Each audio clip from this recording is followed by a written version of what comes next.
প্রতিবার ঘর ঝাড়ু দিবার জন্য দিতে হবে 20 টাকা, আর প্রতি পিস কাপড়ের জন্য দিতে হবে 10 টাকা। কি দিতে হবে? টাকা টাকা টাকা চেনো না? টাকার কথা জীবনে প্রথম শুনলে? না, প্রথম তো শুনলাম না, কিন্তু টাকা কাকে দেব? কাকে দিবে মানে? তোমার ঘরকে ঝাড়ু দেয় কেন তুমি? তো টাকাটা কাকে দিবে? তোমার নানুকে? খবরদার, সব কথায় নানুকে টেনে আনবে না। কেন টেনে আনবো না? 100 বার টেনে আনবো। কি করবে তুমি? আমি তোমাকে কি করব? হ্যাঁ হ্যাঁ, কি করবে? আমি কি করব তোমাকে? কি করবে তুমি বলো? আমি তোমাকে কিচ্ছু করব না, কারণ নারীদের গায়ে হাত তোলা কাপুরুষের লক্ষণ। বেঁচে গেলে।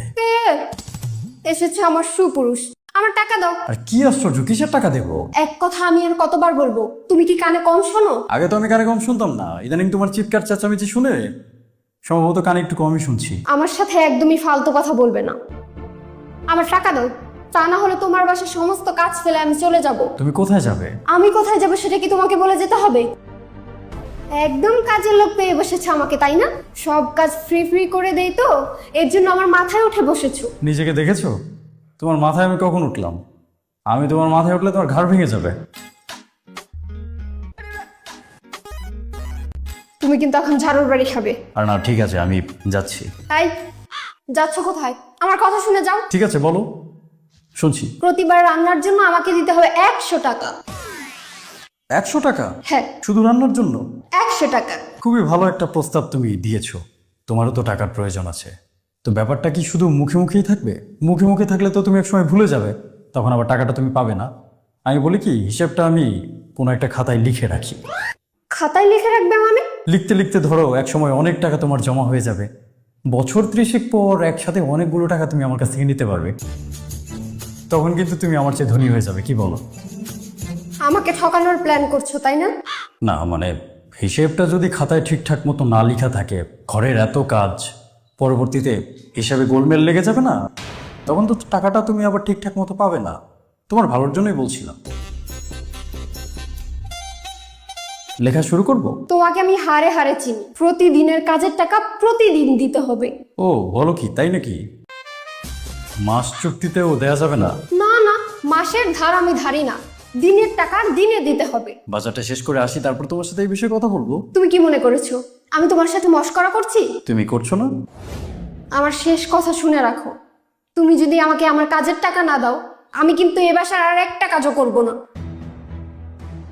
আমি না বুঝতে পারছি না, আমি এতক্ষণ ভাবছিলাম তুমি আমার সাথে মজা করছো, কিন্তু এখন তো দেখছি তুমি সিরিয়াসলি আমার কাছে টাকা চাইছো।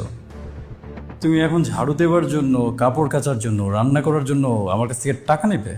এটা কেমন কথা? এটা খুবই ভালো কথা। এরকম আরো কত শত কাজ পড়ে আছে যেগুলোর হিসাব আমার তোমার সাথে করতে হবে।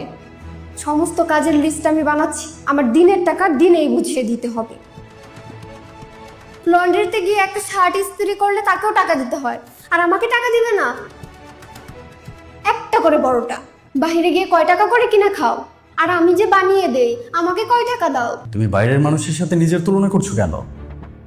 বাইরের মানুষ তো টাকা নেবেই, কারণ সে টাকা নিয়ে তার নিজের সংসার টাকা চালাবে। আমিও তো একটা কোম্পানিতে জব করি, সেখান থেকে আমি স্যালারি কেন নিই? যাতে আমার সংসারটা আমি ঠিকঠাক মতো চালাতে পারি। প্রত্যেকটা মানুষই উপার্জন করে তার সংসারের জন্য। এখন বাইরে থেকে এত কষ্ট করে উপার্জন করে নিয়ে আসার পর সংসারের ভেতরের মানুষেরা যদি টাকা চাইতে শুরু করে, তাহলে সংসারটা চলবে কিভাবে? তোমার সংসার, তোমার সংসারে তুমি কাজ করবে, এটার জন্য যদি তোমাকে আবার আলাদা করে টাকা দিতে হয়, তাহলে তো সংসার চালানো মুশকিল হয়ে যাবে। মুশকিল হলে হবে, আমি আর তোমার কাছে ঠকতে চাই না। এই সংসারের সমস্ত কাজকর্ম তুমি নিজের হাতে করছো, তার বিনিময়ে আমি তোমাকে কোনো টাকা দিচ্ছি না, এজন্য তোমাকে ঠকানো হচ্ছে। হ্যাঁ অবশ্যই ঠকাচ্ছ, দিনের পর দিন আমাকে ঠকাচ্ছ। সমস্ত কাজ আমাকে দিয়ে ফ্রিতে করিয়ে নিচ্ছ। উপার্জনের পাশাপাশি সংসারের আরও অনেক কাজ তো আমি করি। তোমার যেমন 10টা কাজ আছে, আমারও 10টা কাজ আছে। তুমি যেমন রান্না করো, আমাকেও বাজার করতে হয়। আমি তুলনা করছি না, আমি শুধু বলছি যে কাজ তো আমিও করি। যদি এখন তোমারই সংসারে করা, তোমার কাজের বিনিময়ে তুমি টাকা চাও, তাহলে আমি যে কাজ করছি আমার কাজের টাকা আমাকে কে দেবে শুনি?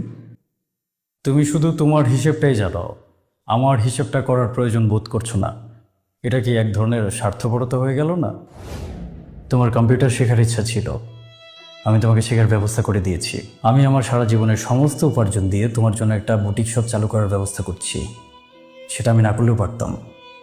আমি জানি সংসারে তোমার অনেক কাজ, অনেক কষ্ট তোমাকে করতে হয়, কিন্তু কষ্ট তো তুমি একা করো না।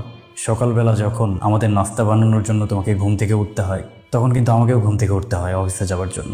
এমনটাও তো হচ্ছে না যে সব কাজ শুধু তুমি একাই করছো, আমি কিচ্ছু করছি না। আমরা দুজনেই দুজনের জায়গা থেকে কাজ করে যাচ্ছি। সেই হিসেবে দুজনের প্রতি দুজনের শ্রদ্ধাবোধটা তো থাকতে হবে, তাই না? আমি যেমন তোমার কাছে হুট করে আমার করা কাজের বিনিময়ে টাকা চেয়ে বসতে পারি না, তুমিও তো পারো না। টাকা দিলেই কি সব কাজ হয়ে যায়? আমি আর একসাথে এতগুলো কাজ করতে পারবো না। তুমি কি মানুষকে দিয়ে এতগুলো কাজ করাতে পারবে? আর টাকা দিয়ে করালেই কি তারা এত ভালো করে কাজ করবে? না, একদমই করবে না। তোমার মতো করে কেউ করবে না, কারণ এটা তোমার সংসার, তোমার পরিবার। তোমার মতো করে অন্য কেউ কেনই বা করতে যাবে? কিন্তু সব কিছুর পরও তুমি যদি তোমার দায়িত্ব পালনের জন্য টাকা চেয়ে বসো, এটা হবে তোমার অন্যায় আবদার। তুমি কি বলতে চাইছো বলো তো? আমাকে টাকা দেবে না তুমি?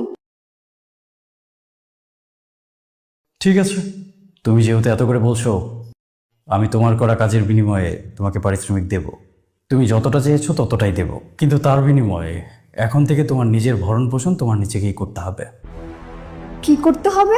বুঝতে পারছো না? তোমার খরচগুলো তোমার নিজেরই চালাতে হবে। মানে কি? কেন বুঝতে পারছো না? আমরা যে বাসাটাতে থাকি, বাসার ভাড়া কত? 18,000। এখন থেকে এই 18,000 টাকা বাসা ভাড়া, 9,000 টাকা তুমি দেবে আর 9,000 টাকা আমি দেবো।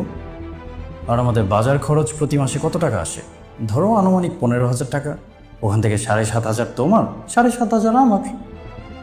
ইলেকট্রিসিটি বিল, গ্যাস বিল, মানে যাবতীয় যত খরচ আমাদের আছে সবই হাফ হাফ হয়ে যাবে। কি বললে? সহজ বাংলায় বললে, এখন থেকে আমাদের যত খরচ হবে সমস্ত খরচের অর্ধেক তুমি বহন করবে, অর্ধেক আমি বহন করব। এবং টাকাটা তুমি কোথায় পাবে সেটারও সমাধান দিচ্ছি।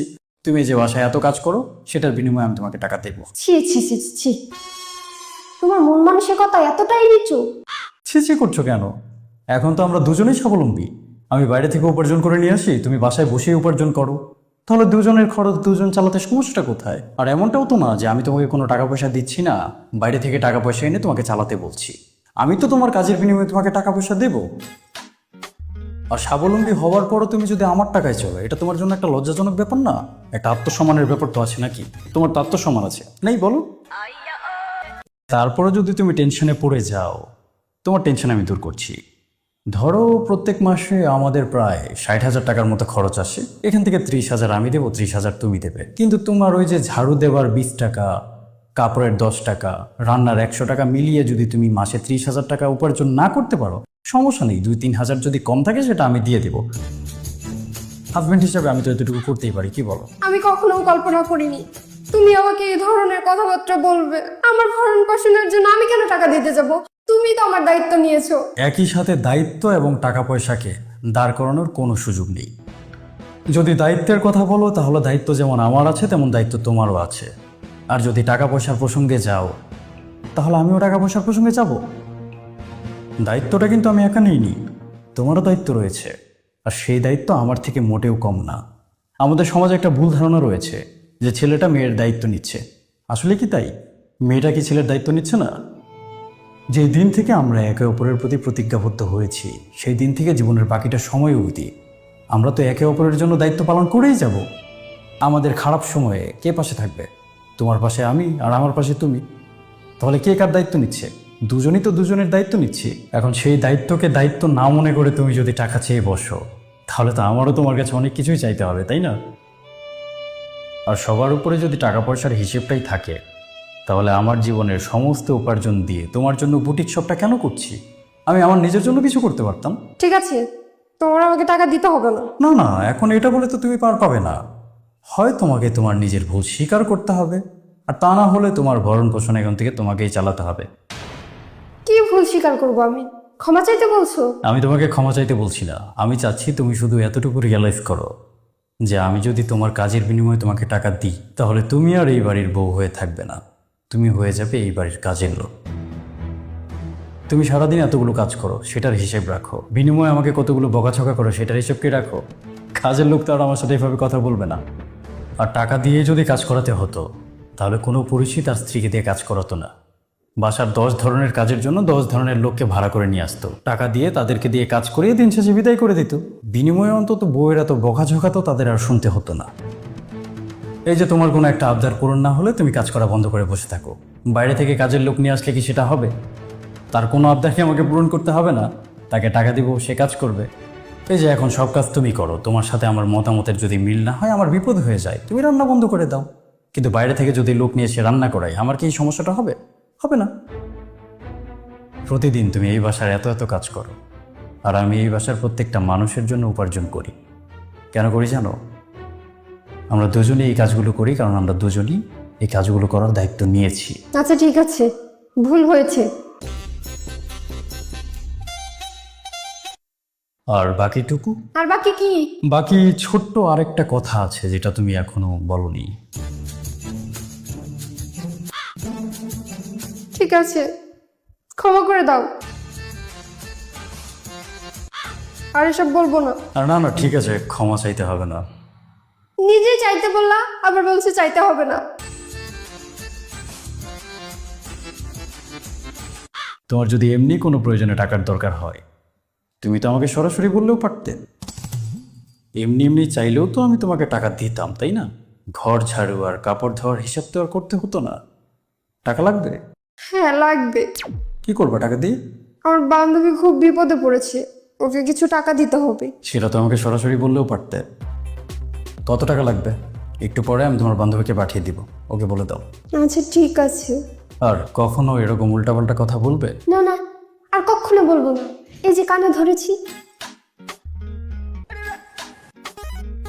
কানে ধরলে কিন্তু তোমাকে আমার তো জাস্ট অসাধারণ লাগলো ভিডিওটা। তোমাদের কেমন লাগলো অবশ্যই কমেন্টে জানিয়ে যাবে।